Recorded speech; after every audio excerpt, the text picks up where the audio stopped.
All right, good morning, everybody. Joe Van Doren here, and welcome. Just a new look today, different angle.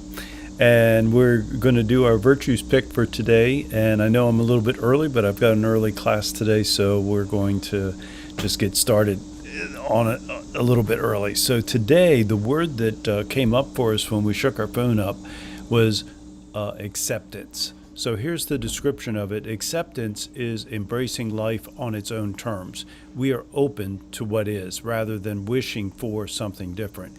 We face the truth in all circumstances with honesty and courage. Acceptance helps us bend without breaking in the winds of tests, to gather the lessons and step forward with new wisdom and awareness. We affirm others and ourselves for the qualities we do have and avoid judgment and criticism for what we don't have. Accepting myself allows me to give what I have to the world. So I just love this word and I love this virtue. And it's one that, I think we all can continue to work on. It's just accepting ourselves for who we are and being willing to do that openly, and being willing also to accept others for who they are. And this is just so applicable to families and to parenting and for our children. But before we get into that, I was thinking about acceptance. Sometimes things come around and happen to us, and we get upset about it, we get frustrated, disappointed, whatever, and we don't let that go. We just keep hanging on to it. We don't allow it, well, this is what has happened, and this is where we need to go from this point. And so one of the things that I've been trying to practice and trying to learn is how to look at a situation and say, yes, this is what has happened. Maybe recognize the responsibility that I had or accountability that I had in bringing forth that situation, whether it was by my thoughts or by my actions, my words, whatever it might be.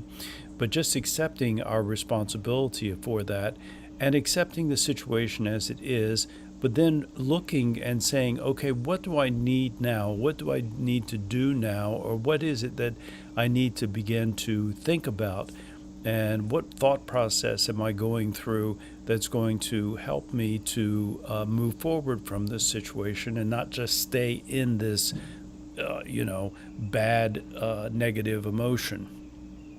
And usually it comes from affirming that we're good people, affirming that we are doing our best, that we're trying our best to be the best person that we can be, and accepting the fact that others are doing the same. Now, I know some people are going to say to me, oh, you mean everybody? As one person said to me, what about Charles Manson, So we begin with the idea in mind that all of us have all of the virtues inside of us already, that some of them have not developed very well, right?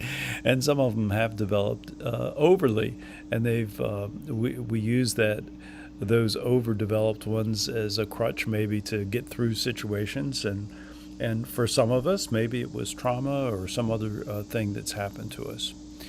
But when we accept the fact that we have the virtues inside of us, then we simply need to ask ourselves the question, what virtue do I need right now so that I can move forward from this situation? So when you're upset with your spouse or when you're upset with your children, what virtue do you need right now? Do you need patience? For me, some time ago, it was trust. I needed trust. And I just simply asked myself, and I've told this story before, I simply asked myself, what do you need right now to get through what you're feeling? And it wasn't that I was devaluing my feelings. I felt what I felt. But what did I need? I needed trust.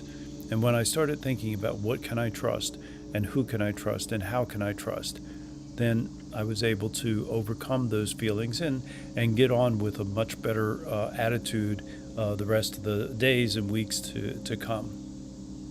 Almost every time we have a feeling that is brought on by a thought, that's brought on by a belief, it's usually We're a place where we need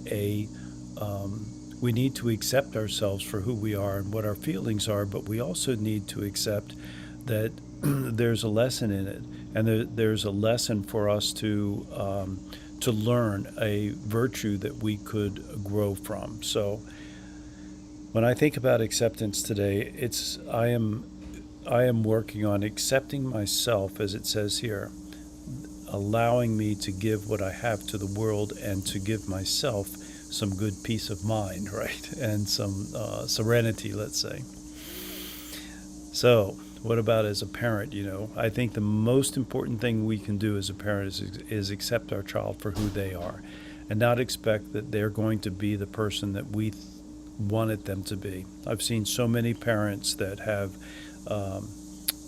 force their kids into sports or force their kids into a musical instrument or force their kids into college or into certain studies in college that it just wasn't them, and it never turns out well.